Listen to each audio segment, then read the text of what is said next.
ليس البر أن تولوا وجوهكم قبل المشرق والمغرب. اللہ تبارک و تعالی نے دین کو دو حصوں میں تقسیم کیا ہے. ایک عبادات ہیں اور دوسرے معاملات. دین بڑا آسان ہے. نبی علیہ الصلوۃ والسلام کا دین اس پوری دنیا میں انتہائی آسان ہے. پہلا حصہ جو ہے وہ ہے عبادات. عبادات میں صرف نماز آپ پر ہر حال میں فرض ہے.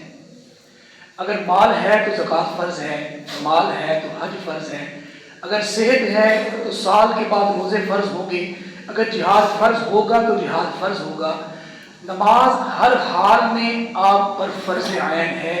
یہ کیا ہو گیا؟ عبادات. دوسرا ہے معاملات. معاملات میں نبی علیہ الصلوۃ والسلام کی احادیث کی روشنی میں صرف آپ کے اچھے اخلاق ہونے چاہیے. بس بولتے ہوئے، دیکھتے ہوئے، سنتے ہوئے، ملتے ہوئے، اٹھتے ہوئے، بیٹھتے ہوئے، لین دین میں، دکانداری میں، آفس میں، کلاس میں آپ کے بہترین اخلاق ہیں تو معاملات بہترین ہیں.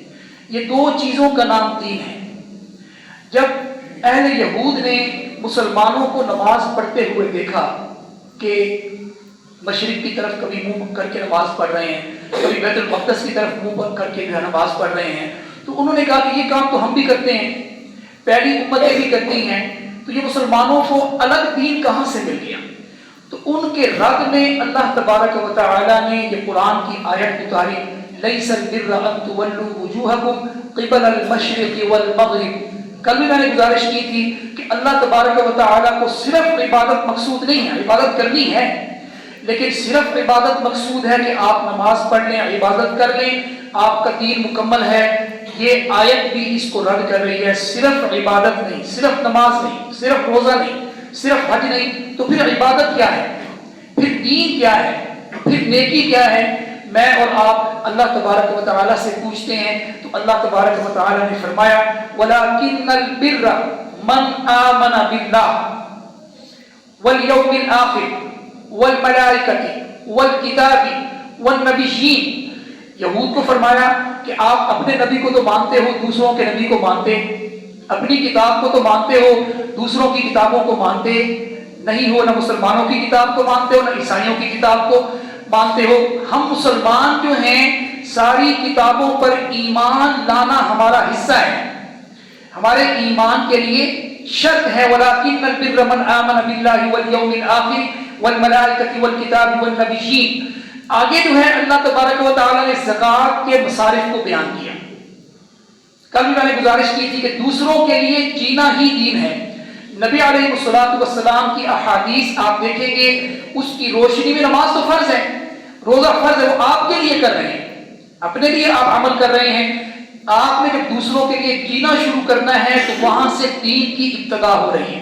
وہاں سے اسلام کا معنی کیا ہے؟ سلامتی. ایمان کا معنی کیا ہے؟ امن. وہاں سے اسلام اور ایمان کی ابتدا ہو رہی ہے. کیا فرمایا؟ وَآتَ الْمَالَ عَلَىٰ حُبِّهِ ذَوِي الْقُرْبَىٰ. زکوٰۃ کے 6 مصارف بیان کیے. زکوٰۃ دیتے ہوئے ہم انتہائی سستی کرتے ہیں. زکوٰۃ دیتے ہوئے علماء سے، مفتیان حضرات سے، ڈاکٹر حضرات سے مسائل پوچھتے ہیں کہ کسی نہ کسی طریقے سے زکوٰۃ کم ہو جائے، 5-10 ہزار کم ہو جائے، کوئی صورت نکل آئے، کوئی ایسا طریقہ نکل آئے، کسی نہ کسی طریقے سے زکوٰۃ کم ہو جائے اور زکوٰۃ کم دینا پڑ جائے. حضرت عبداللہ بن عمر رضی اللہ تعالی عنہ سے روایت ہے، فرماتے ہیں کہ زکوٰۃ تب ادا ہوتی ہے جب آپ کا دل مطمئن ہے. اگر دل میں خلش اور کھٹک باقی ہے کہ بنتی 20,000 تھی اور کم کر کے 18,000 دے رہا ہوں، اب دل میں کھٹک ہے، دل میں میل ہے، تو زکوٰۃ ادا نہیں ہوگی. زکوٰۃ کب ادا ہوگی؟ 30,000 بنتی ہے تو 25,000 دے دو. مَن يُقْرِضُ اللَّهَ قَرْضًا حَسَنًا فَيُضَاعِفَهُ لَهُ أَضْعَافًا كَثِيرَةً. تیسرا بار ہم پڑھیں گے مَثَلُ الَّذِينَ يُنْفِقُونَ أَمْوَالَهُمْ فِي سَبِيلِ اللَّهِ كَمَثَلِ حَبَّةٍ. اللہ کیسی مثال دے رہے ہیں کہ ایک دانہ زمین میں پھینکتے ہو، کبھی 100 نکلتے ہیں، کبھی 700 نکلتے ہیں، کبھی 1000 نکلتے ہیں۔ یہ مثال اسی لیے اللہ نے دی کہ اللہ کی راہ میں ایک دانہ، ایک پیسہ، ایک کوئی چیز خرچ کرو گے تو قیامت کے دن کبھی اللہ 70، کبھی 27، کبھی 100، کبھی 700، کبھی 1000، کبھی 25000، کبھی 50000، اور بیت اللہ میں ایک کھجور صدقہ کرنا 1,00,000 کھجوروں کے برابر ہے۔ 1,00,000 کھجوروں کے برابر ہے۔ یہی فرمایا وَآتَ الْمَالَ عَلَىٰ حُبِّهِ، مال دو اللہ کے راستے میں، اللہ کی محبت میں۔ جب کوئی مانگنے والا آتا ہے تو جیب میں ہاتھ ڈالتے ہیں، چھوٹا سکہ دیکھتے ہیں، پرانا نوٹ دیکھتے ہیں، پھٹا ہوا نوٹ دیکھتے ہیں، اور وہ اللہ کو دینا چاہتے ہیں، اس کو نہیں دے رہے۔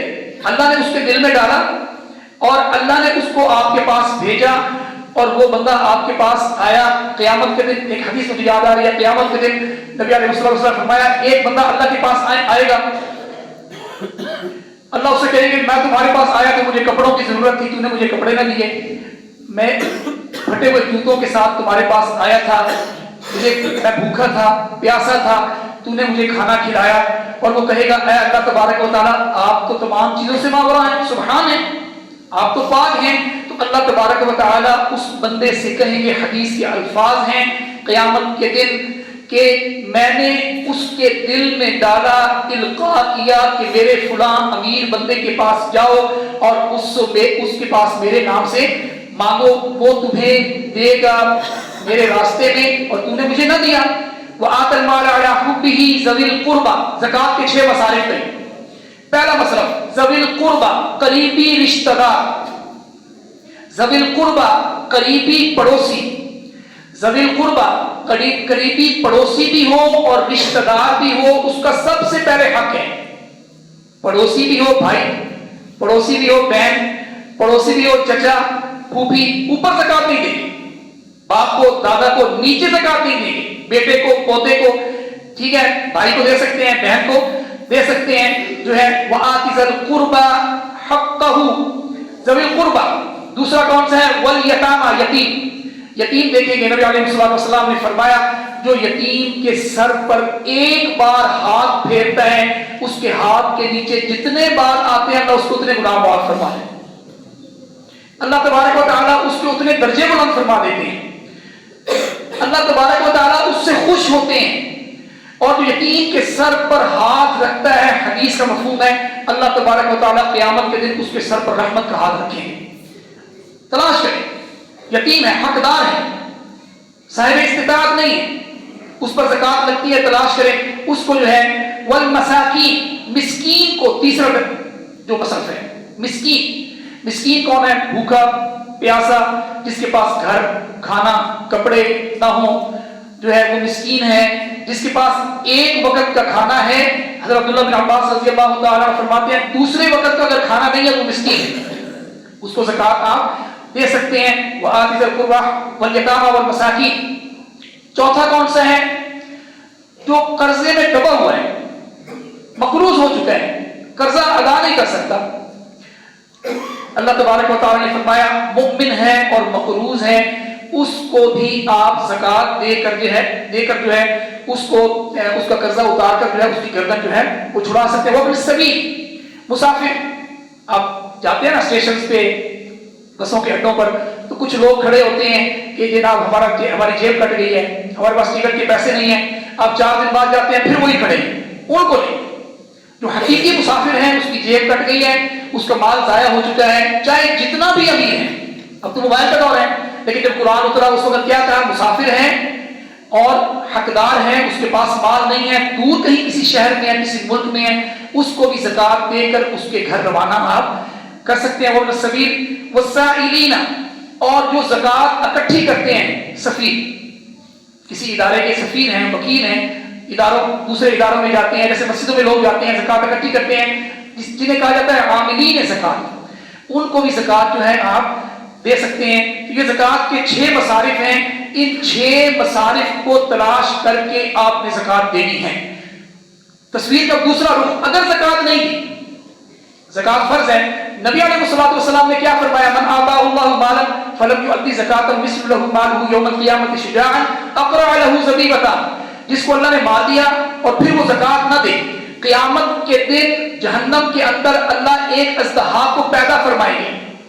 یہ حدیث کی 3 کتابوں کے اندر حدیث موجود ہے، بخاری میں، مسلم میں، ابو داؤد میں۔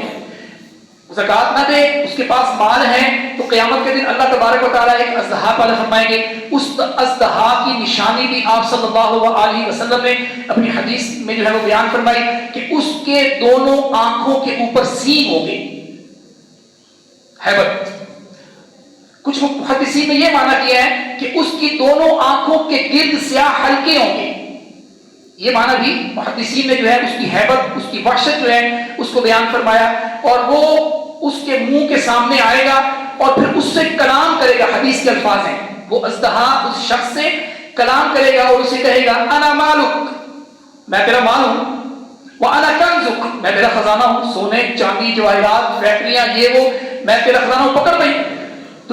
دنیا کے اندر تو بڑی محبت سے پکڑا کرتا تھا، میں تیرا خزانہ ہوں، میں تیرا مال ہوں، پکڑ جو ہے۔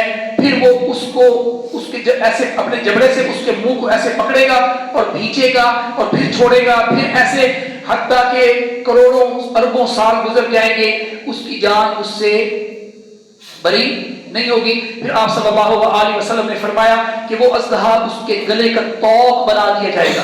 ثم تلا النبی صلی اللہ علیہ وسلم، پھر نبی علیہ الصلوۃ والسلام نے قرآن کی یہ آیت کی تلاوت فرمائی، ولا يحسبن الذين يبخلون بما آتاهم الله من فضله هو خير لهم بل هو شر لهم، کہ جو لوگ گمان کرتے ہیں کہ اللہ نے ان کو مال دیا، وہ مال ان کے لیے بہتر ہے، اللہ کا فضل ہے، ھذا من فضل ربی، لوگ لکھتے ہیں نا مکانوں، یہ فضل ہے، یہ بہتر ہے۔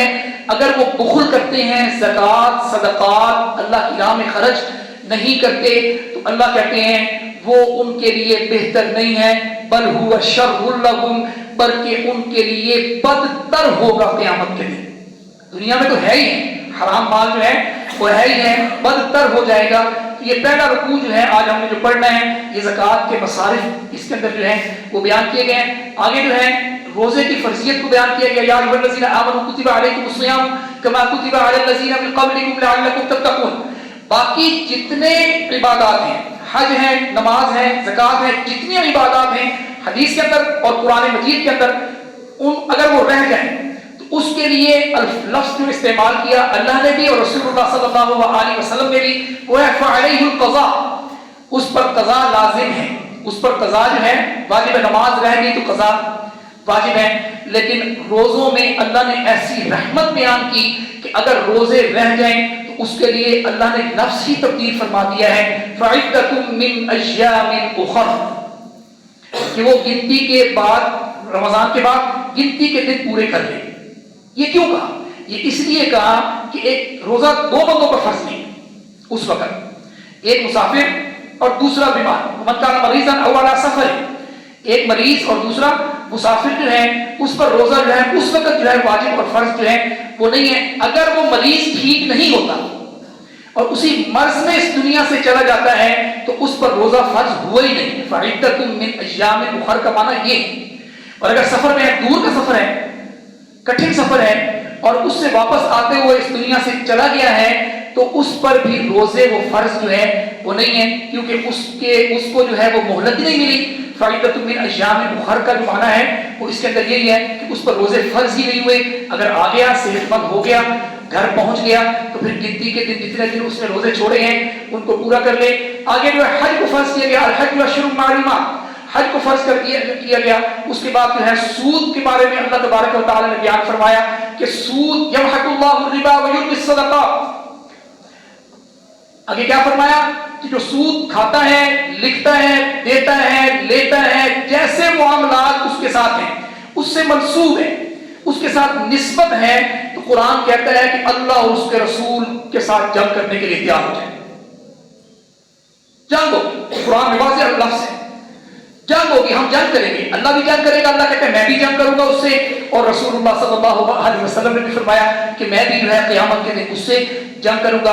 آگے قرآن مجید میں بیان فرمایا کہ سود آپ کھاتے ہو، لیتے ہو اور سمجھتے ہو کہ آپ کا مال بڑھ رہا ہے، آپ کا مال بڑھ رہا ہے، ہو سکتا ہے اب نقصان نہ ہو، 10 سال بعد ہو، 20 سال بعد ہو، قرآن کہتا ہے رأس المال بھی ختم ہو جائے گا، جو اصل مال ہے